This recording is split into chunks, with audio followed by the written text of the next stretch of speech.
जय श्री कृष्ण। राधे राधे। करवा चौथ व्रत की कथा आज हम आप लोगों को श्रवण कराने जा रहे हैं। सभी सौभाग्यवती माताएं इस कथा का श्रवण करें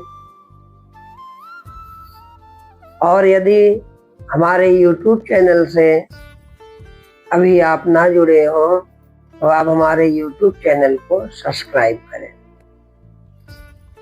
आइए कथा आरंभ करते हैं। करवा चौथ व्रत कथा यह एक प्राचीन व्रत है। इसका प्रचलन महाभारत से भी पूर्व का है। यह व्रत सौभाग्यवती माताओं के लिए उत्तम माना गया है। सामान्य मान्यता के अनुसार सुहागिने इस व्रत को अपने सुहाग पति की दीर्घायु के लिए रखती हैं। कहा जाता है कि इसे पांडवों की पत्नी द्रौपदी ने भी किया था। समय यह व्रत कार्तिक कृष्ण पक्ष को चंद्रोदय चतुर्थी में किया जाता है और व्रत की विधि कार्तिक मास के कृष्ण पक्ष की चतुर्थी को करवा चौथ कहते हैं। सुहागवती स्त्रियों के लिए यह व्रत बहुत ही श्रेष्ठ बताया गया है। स्त्रियां इस व्रत को पति के दीर्घजीवी होने के लिए करती हैं।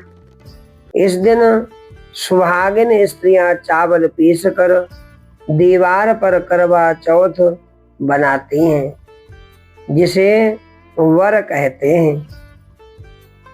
इस करवा चौथ में पति के अनेक रूप बनाए जाते हैं तथा सुहाग की वस्तुएं जैसे चूड़ी, बिंदी, बिछुआ, मेहंदी, महावर आदि के साथ साथ दूध देने वाली गाय, करुआ बेचने वाली कुम्हारिन, महावर लगाने वाली नाइन, चूड़ी पहनाने वाली मणिहारिन, 7 भाई और उनकी इकलौती बहन, सूर्य, चंद्रमा, गौरा, पार्वती आदि देवी देवताओं के भी चित्र बनाए जाते हैं। सुहागिन स्त्रियों को इस दिन निर्जला व्रत रखना चाहिए। रात्रि को जब चंद्रमा निकल आए तब उसे अर्घ देकर भोजन करना चाहिए। पीली मिट्टी की गौरा बनाकर उसकी पूजा करनी चाहिए। यदि दीवार पर करवा चौथ बनाने में कोई असुविधा हो तो करवा चौथ का कैलेंडर चित्र बाजार में उपलब्ध रहता है, बाजार से ले आना चाहिए। पूजन के बाद में कथा श्रवण करनी चाहिए। गुरुर्ब्रह्मा गुरुर्विष्णु गुरुर्देवो महेश्वरः गुरुः साक्षात् परब्रह्म तस्मै श्री गुरवे नमः। बोलिए सद्गुरुदेव भगवान की जय। श्री गणेश भगवान की जय। विशेष सावधानी रखनी है कि कथा आपको पूरी कथा सुननी है और कथा श्रवण के समय मन में भगवान गणपति का ध्यान, चंद्रमा का ध्यान करना चाहिए। श्री गणेशाय नमः। ये 4 कथाएं हम आपको श्रवण कराएंगे।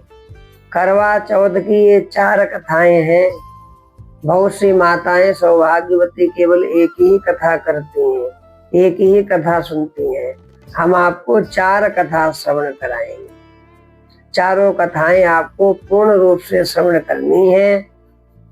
आपके पति की आयु दीर्घजीवी हो, आप भी स्वस्थ रहें, भाव से भगवान की कथा का श्रवण करें। श्री गणेशाय नमः। एक साहूकार बनिया था जिसके 7 बेटे और 1 बेटी थी। सातों भाई व बहन एक दूसरे से अति प्रेम करते थे और एक साथ बैठकर भोजन भी किया करते थे। एक दिन कार्तिक की चौथ का व्रत आया तो भाई बोला कि बहन आओ भोजन किया जाए। बहन बोली कि आज करवा चौथ का व्रत है, चांद उगने पर ही खाऊंगी। तब भाइयों ने सोचा कि चांद उगने तक बहन हमारी भूखी रहेगी। तो एक भाई ने दिया जला दिया, दूसरे भाई ने चलनी लगा दी। चलनी लेकर उसे ढका और नकली चांद दिखाकर बहन से कहने लगे कि चल चांद उग आया है, अर्घ दे ले। बहन अपनी भाभियों से कहने लगी कि चलो अर्घ दें। तो भाभियां बोली तुम्हारा चांद उगा होगा, हमारा चांद तो रात को उगेगा। बहन ने जब अकेले ही अर्घ दे दिया और खाने लगी तो पहले ही ग्रास में उसके बाल निकल आया, दूसरे ग्रास में कंकड़ आया और तीसरा ग्रास मुंह की ओर किया तो उसकी ससुराल से संदेशा आया कि उसका पति बहुत बीमार हो गया है, जल्दी भेज दो। माँ ने जब लड़की को विदा किया तो कहा कि रास्ते में जो भी मिले उसके पांव लगना और जो कोई सुहाग का आशीष दे तो उसके पल्ले में गांठ लगाकर उसे कुछ रुपये देना। बहन जब भाइयों से विदा हुई तो रास्ते में जो भी मिला उसने यही आशीष दी कि तुम 7 भाइयों की बहन बनी रहो, तुम्हारे भाई सुखी रहें और तुम उनका सुख देखो। सुहाग का आशीष किसी ने भी उसको नहीं दिया। जब वह ससुराल पहुंची तो दरवाजे पर उसकी छोटी ननद खड़ी थी, वह उसके भी पांव लगी तो उसने कहा कि सुहागिन रहो, सपूती हो। तो उसने यह सुनकर पल्ले में गांठ बांधी और नंद को सोने का सिक्का दे दिया। तब भीतर गई तो सास ने कहा कि पति धरती पर पड़ा है, तो वह उसके पास जाकर उसकी सेवा करने के लिए बैठ गई। बाद में सास ने दासी के हाथ बची खुची रोटी भेज दी। इस प्रकार से समय बीतते बीतते मृगशिरा मार्गशीर्ष की चौथ आ गई। मार्गशीर्ष की चौथ आ गई तो चौथ माता बोली करवा ले, करवा ले, भाइयों की प्यारी करवा ले। लेकिन जब उसे चौथ माता नहीं दिखलाई दी तो वह बोली, हे माता, आपने मुझे उजाड़ा तो आप ही मेरा उद्धार करोगी, आपको मेरा सुहाग देना पड़ेगा। तब उस चौथ माता ने बताया कि पौष की चौथ आएगी, वह मेरे से बड़ी है, उससे ही सब कहना, वही तुम्हारा सुहाग वापस देगी।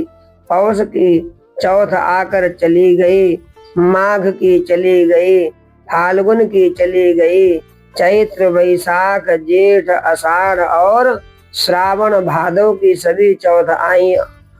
यही कहकर चली गई कि आगे वाली को कहना, जो अगली चौथ आने वाली है उसी से कहना। आश्विन की चौथ आई तो उसने बताया कि तुम पर कार्तिक की चौथ जो है नाराज है, उसी ने तुम्हारा सुहाग लिया है, वही वापस कर सकती है। वही आएगी तो पांव पकड़ कर विनती करना, यह बताकर वह भी चली गई। जब कार्तिक की चौथ आई तो वह गुस्से में बोली, भाइयों की प्यारी करवा ले, भाइयों की प्यारी करवा ले, दिन में चांद उगाने करवा ले, व्रत खंडन करने वाली करवा ले, भूखी करवा ले।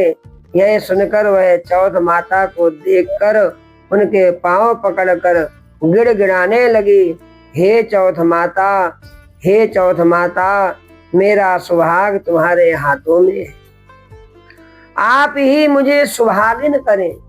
तो माता बोली, पापिन हत्यारिन, मेरे पांव पकड़कर क्यों बैठ गई।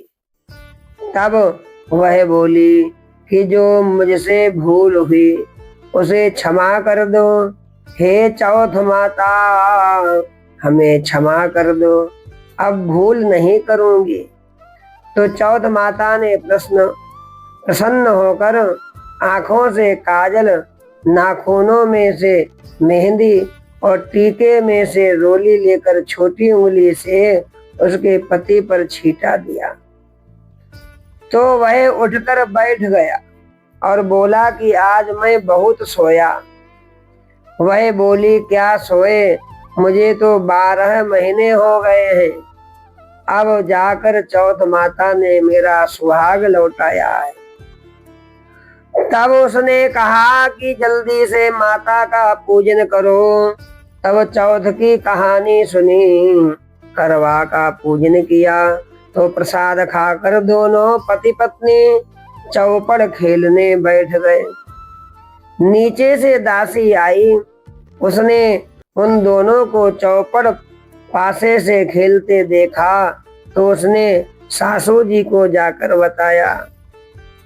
तब से सारे गांव में यह बात प्रसिद्ध हो गई कि सब स्त्रियां चौथ का व्रत करें तो सुहाग अटल हो जाएगा, पति की आयु बढ़ जाएगी। जो सुहागवती सौभाग्यवती माताएं चौथ माता का पूजन करेंगी उनका सुहाग अटल हो जाएगा। जिस तरह से साहूकार की बेटी का सुहाग दिया, उसी तरह से चौथ माता सबको सुहागिन रखें। यही करवा चौथ के उपवास की सनातन महिमा है। बोलिए चौथ माता की जय। अब दूसरी कथा आती है। अति प्राचीन काल की बात है। एक बार पांडु पुत्र अर्जुन तप करने के लिए नीलगिरी पर्वत पर चले गए। इधर पांडवों पर अनेक मुसीबतें पहले से ही थीं। इससे द्रौपदी ने शोक विह्वल हो श्री कृष्ण भगवान की आराधना की। कृष्ण भगवान उपस्थित हुए और पूछा, कहो तुम्हें क्या कष्ट है। द्रौपदी ने हाथ जोड़कर कहा, हे प्रभु, मुझे क्या कष्ट है आप तो स्वयं जानते हैं। आप तो अंतर्यामी हैं, मुझे कष्टों के बोझ से विह्वल कर दिया है। मुझे कष्टों के बोझ ने विह्वल कर दिया है। क्या कोई ऐसा उपाय है जिससे इन कष्टों से छुटकारा मिल सके। तुम्हारा प्रश्न अति उत्तम है द्रौपदी। कृष्ण भगवान मुस्कुराकर बोले, प्रभु फिर मुझ दुखी नारी का कष्ट दूर करने का उपाय बताइए। द्रौपदी ने पूछा। यही प्रश्न एक बार पार्वती जी ने शिव जी से किया था। तब श्री शिव जी ने करवा चौथ का विधान पार्वती माता को बताया। फिर प्रभु करवा चौथ की जानकारी मुझे भी दीजिए। यह व्रत कैसे किया जाता है, किसके लिए किया जाता है और उसकी कथा भी महाराज कहिए।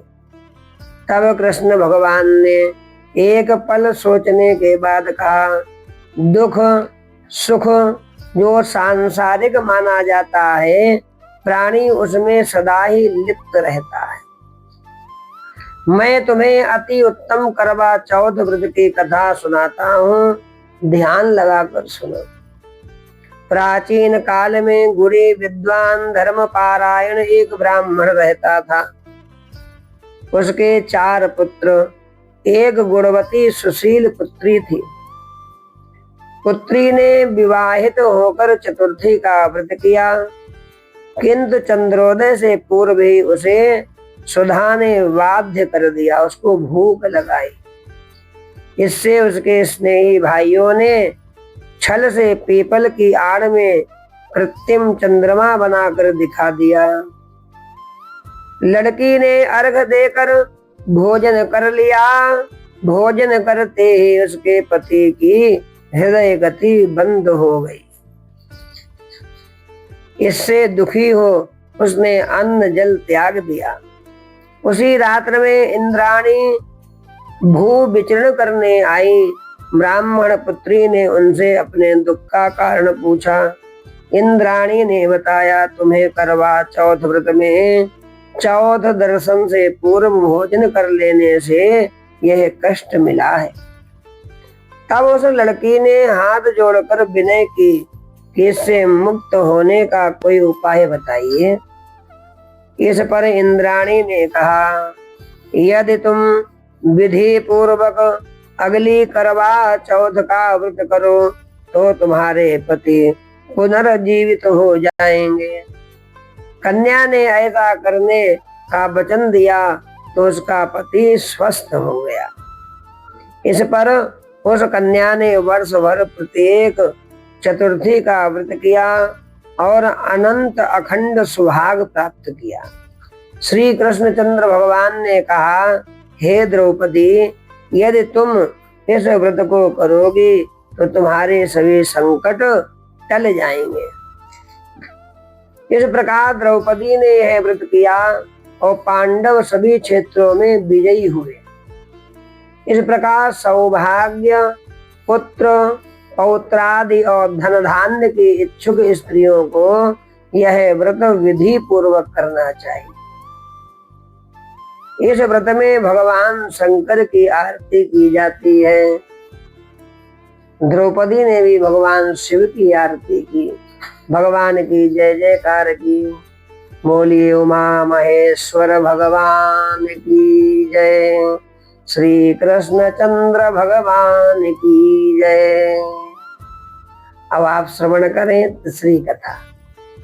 कथा आपको पूरी श्रवण करनी है, अवश्य श्रवण करें पूरी कथा। एक ब्राह्मण परिवार में 7 बहुएं थी। एक ब्राह्मण परिवार में 7 बहुएं थी। 6 बहुओं के मैके वाले बहुत अमीर थे। इसी कारण ससुराल में उनका बड़ा मान था, परंतु छोटी के मैके में कोई न था। वह घर का सारा काम काज करती, सबकी सेवा करती, पर कोई भी उससे प्यार नहीं करता। सभी दुत्कारते रहते थे। तीज त्योहारों पर भी जब उसके मैके से कोई ना आता तो वह बहुत दुखी होती। हर वर्ष की तरह इस वर्ष भी करवा चौथ का व्रत आया। अन्य बहुओं के मायकों से उनके छोटे भाई करवा लेकर आए, पर छोटी के मायके में यदि कोई होता तो करवा भी लाता।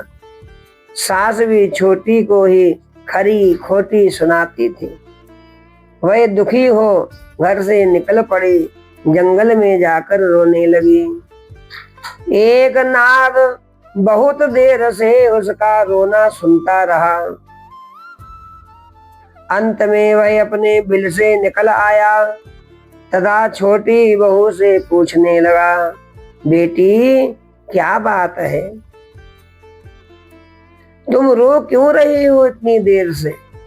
छोटी बहू बोली, आज करवा चौथ है, मेरा कोई भाई नहीं है। यदि मेरा कोई भाई होता तो आज जरूर करवा लेकर आता।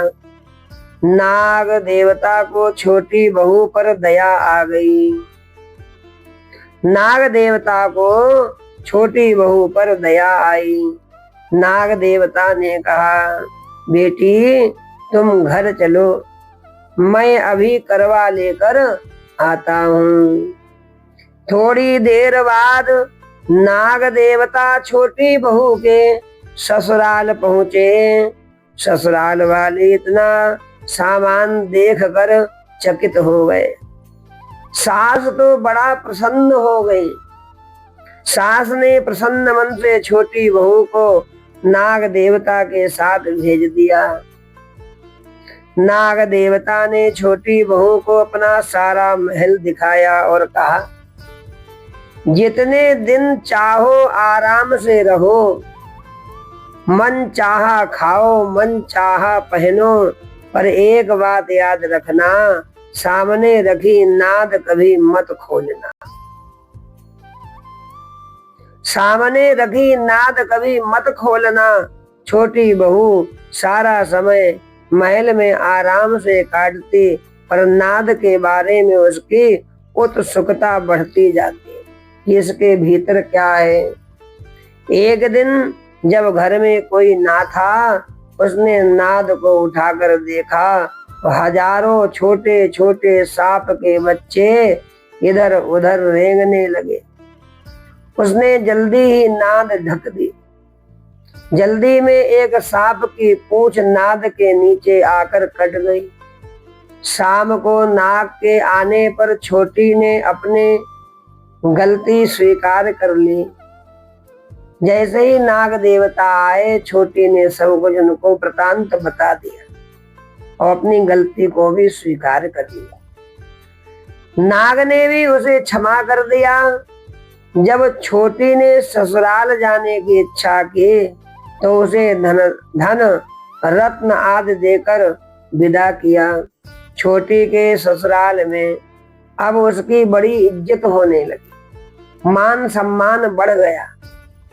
जिस सांप की पूंछ कटी थी उसे सभी बंडा कहकर तंग करते थे। देखो बंडा आ गया।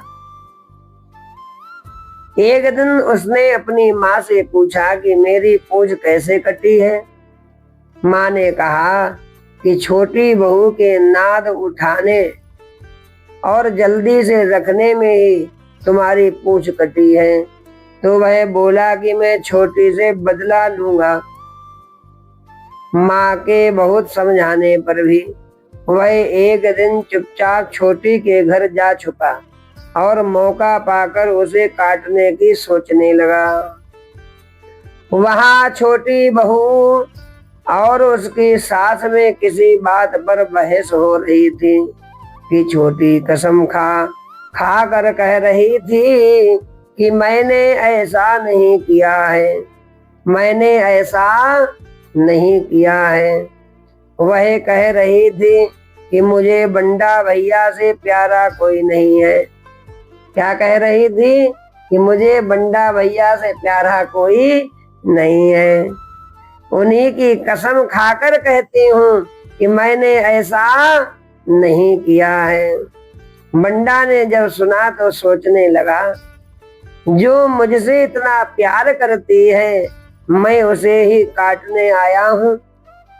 वह चुपचाप घर चला गया। माँ ने पूछा, ले आए बहन से बदला? वह कहने लगा, माँ बहन से कैसा बदला? तभी से बंडा भाई व छोटी बहन हुए। भाई प्रतिवर्ष चौथ के दिन करवा लेकर जाता, वह बहन बड़े प्यार से करवा चौथ का व्रत करती थी। बोलिए नाग भगवान की जय, श्री कृष्ण चंद्र भगवान की जय। अब आपको श्रवण करनी है चौथी कथा। प्राचीन काल में करवा नाम की एक पतिव्रता स्त्री अपने पति के साथ नदी किनारे एक गांव में रहती थी। कार्तिक मास के कृष्ण पक्ष की चतुर्थी चौथ के दिन उसका पति नदी में स्नान करने के लिए गया। और स्नान करते समय एक मगरमच्छ ने उसका पैर पकड़ लिया। वह करवा करवा नाम लेकर जोर जोर से अपनी पत्नी को पुकारने लगा, करवा बचाओ, करवा बचाओ। उसकी आवाज सुनकर उसकी पत्नी दौड़कर आई और उसने मगर को कच्चे धागे से बांध दिया। मगर को बांधकर वह यमराज के यहाँ पहुंची और यमराज से बोली, भगवान, मगरमच्छ ने मेरे पति का पैर पकड़ लिया है, अतः पैर पकड़ने के अपराध में आप अपने बल से उस मगरमच्छ को नरक में ले जाओ। यमराज ने कहा, अभी मगरमच्छ की आयु कुछ शेष है, अतः मैं उसे नहीं मार सकता हूँ। इस पर करवा ने कहा, यदि आप ऐसा नहीं करोगे तो मैं आपको शाप देकर नष्ट कर दूंगी। यह सुनकर यमराज डर गए और उस पतिव्रता स्त्री करवा के साथ जाकर मगरमच्छ को उन्होंने यमपुरी भेज दिया और करवा के पति को दीर्घायु प्रदान की। उसी दिन से यह करवा चौथ मनाई जाती है और सुहागिन स्त्रियों के द्वारा व्रत रखा जाता है। हे करवा माता, जैसे तुमने अपने पति की रक्षा की, वैसे सबके पतियों की रक्षा करना, सबकी आयु बढ़ाना, सबके घर में सुख शांति की वृद्धि हो। जय करवा माता, जय करवा माता। ये करवा चौथ की संपूर्ण कथा है।